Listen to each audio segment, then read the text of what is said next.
শাকিব ভাই কি খেতে পছন্দ করতো আপনার হাতে? ইলিশ মাছ ভাজা প্রচুর খেতে সে। ইলিশ মাছ ভাজা খায় আর পান্তাতে কখনো লবণ খেত না। বৈশাখের সময়টা কিভাবে কাটানো হতো? যত রকমের ভর্তা আছে সকাল থেকে শুরু করে দিতাম, 10টার মতো সবকিছু রেডি থাকতো আর আমরা সবাই মিলে বসে খেতাম।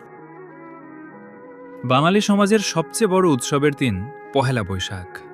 চারদিকে যখন নতুন বছর বরণের উৎসব, তখন ঢালিউড কুইন অপু বিশ্বাসের মনে কেবলই স্মৃতির হাহাকার।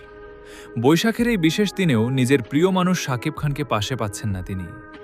একসময় যাদের হাত ধরে বছরের শুরুটা হতো রঙিন, আজ তারা একে অপরের থেকে যোজন যোজন দূরে। পহেলা বৈশাখ উপলক্ষে শাকিবকে নিয়ে আবারও অতীতের স্মৃতিচারণ করলেন অপু বিশ্বাস, যেখানে ফুটে উঠেছে এক বুক আক্ষেপ।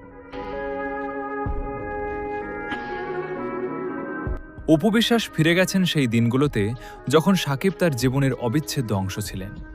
স্মৃতিচারণ করতে গিয়ে অপু বলেন, প্রতিটি পহেলা বৈশাখে একাধিক পদের ভর্তা আর রান্নাবান্নার যাবতীয় কাজ তিনি সকাল 10টার মধ্যেই শেষ করে ফেলতেন। এরপর পুরো পরিবার নিয়ে একসাথে খাওয়ার সেই আনন্দ ছিল অন্যরকম। অপু আরও শেয়ার করেন, ইলিশ মাছ ছিল শাকিবের ভীষণ পছন্দ, তবে একটি মজার তথ্যও দিয়েছেন তিনি। পান্তা ভাত খেলেও শাকিব তাতে কখনো লবণ নিতেন না। এই ছোট ছোট অভ্যাসগুলোই যেন আজ অপুর স্মৃতির পাতায় দগদগে ক্ষত হয়ে আছে। শাকিব ভাই কি খেতে পছন্দ করতো আপনার হাতে? ইলিশ মাছ ভাজা প্রচুর খেতে সে। ইলিশ মাছ ভাজা খায় আর পান্তাতে কখনো লবণ খেত না। অপুর এই স্মৃতিচারণ কেবল গল্প নয়, বরং তার ভেতরে জমে থাকা গভীর আক্ষেপের বহিঃপ্রকাশ।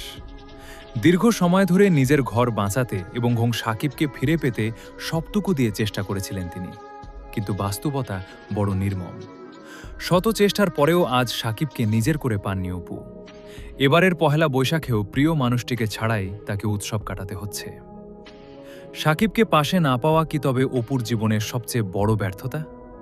তার হাসিমাখা স্মৃতির আড়ালে লুকিয়ে থাকা জলছবিটি আজ সবার সামনে স্পষ্ট। অতীতের সেই লবণহীন পান্তা আর গরম ইলিশের স্বাদ হয়তো অপু ভুলতে পারবেন না, কিন্তু শাকিবহীন এই বর্তমানকে তাকে মেনে নিতেই হচ্ছে। শাকিব অপুর এই দূরত্ব কি কোনোদিন ঘুচবে, নাকি প্রতিটা উৎসব এভাবেই কাটবে স্মৃতির স্মৃতিচারণ করে? আপনাদের কি মনে হয় জানিয়ে দিন কমেন্ট বক্সে।